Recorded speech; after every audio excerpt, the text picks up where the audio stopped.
So I just got back from an early fan screening of Masters of the Universe, and God damn it. Yeah. I hear you just saw the new Masters of the Universe film so you could review it for the YouTubes.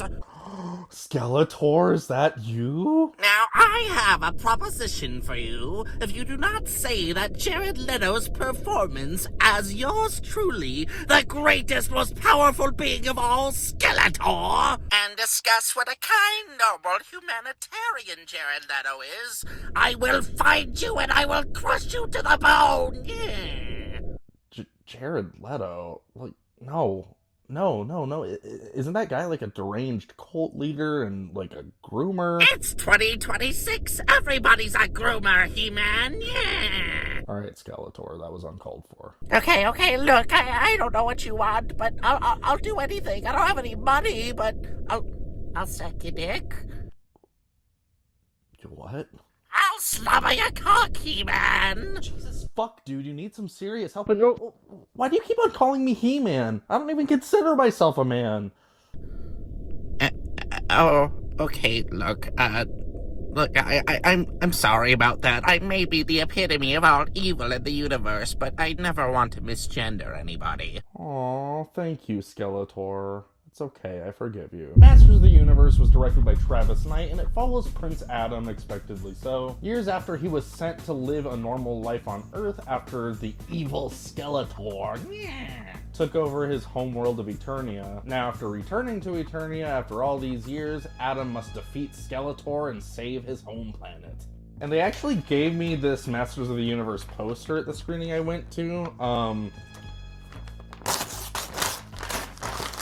Okay. I'm joking. It's not that bad. In fact, I can't even really call this a bad movie, but I also can't properly call it a good movie either. I think Masters of the Universe has the right idea in that it's choosing to not take itself super seriously. I almost feel like the main goal of this movie is to be a comedy in a lot of regards. The only problem is, at least for me, I feel like pretty much 85% of the comedy falls flat and feels like generic Marvel movie humor that's just completely shoehorned in. I also can't help but feel like this movie is poking fun at its source material more than embracing it. I get the impression that Travis Knight had the mindset that if they were to properly, faithfully do an adaptation of He-Man in this day and age, then they had to just constantly acknowledge how stupid a lot of the elements are, since it was an 80s cartoon made to sell toys, so naturally there are a lot of elements of it that are pretty dumb. So even though this isn't necessarily a comic book movie, I mean, yeah, there's Masters of the Universe comics that exist, but this is more based on that 80s cartoon and that toy line. I think this embodies a lot of the issues that I have with modern comic movies, and that they don't really capture that charm and that fun that I seek from stories like that. What I find so appealing about the superhero genre in comic form and whatnot is the fact that they are these worlds of childhood imagination, but within those worlds there are serious stakes, and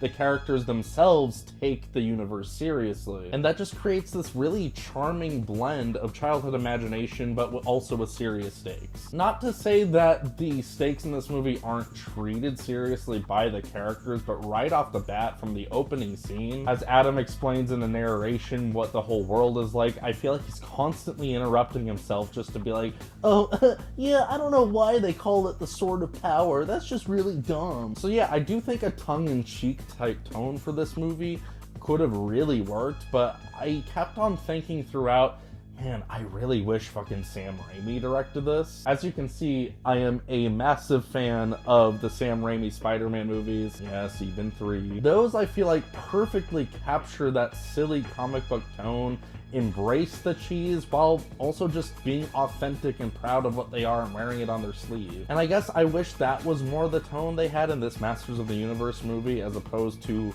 it just like making fun of the source material. That's not to say Travis Knight did a bad job directing it. I thought it was a decently directed movie. It was not visually abhorrent like a lot of other modern blockbusters. I appreciated the way a lot of the action sequences were filmed. It felt like there was this serious sense of energy behind the camera. Yes, of course, there are also an abundance of overly CG action scenes. Those kind of fall flat for me. Even though I don't find the comedy in this movie funny, there were a couple chuckle-worthy moments. I feel like the best actors in this film were Idris Elba as Man-at-Arms, as well as Alison Brie as Evil Lynn, who I loved. I kind of wished that the entire movie was on the same level she was on. She felt like the only person who knew what this movie was really supposed to be. Skeletor had his fun moments for sure, but yeah, I do think it was smart they avoided mentioning Jared Leto's name anywhere in the marketing whatsoever, but going into it knowing that it was Jared Leto's voice, yeah, it's unfortunately a little distracting. All for separating art from the artist and all that jazz that you've heard a million times, but seriously, fuck Jared Leto. He's an annoying piece of shit. I can't say I was ever totally bored by this movie. Like, I was fairly alright with the experience for the most part. I will say that for the moments that try to be serious and heartfelt, I was really rolling my eyes, and not in the way that the movie's trying to make me laugh at it. Like, it was just honestly kind of bad. Those were really the only scenes I found boring in the movie. Though I will say at like 2 hours and 15 minutes, yeah, it is a little too long. But I did see this movie with my dad and his friend, and they were total 80s kids that grew up on the original He-Man cartoon, which I'm definitely familiar with. Like, I got pretty much all the references in this movie, but I don't have that complete, utter nostalgic adoration for the material like they did. And yeah, they really loved the movie and were pretty ecstatic once the credits rolled at the end. So if you are a really big He-Man fan, you might get your money's worth here. You might really enjoy it. You might have a couple issues with things here and there. But as far as where I stand, you know, this isn't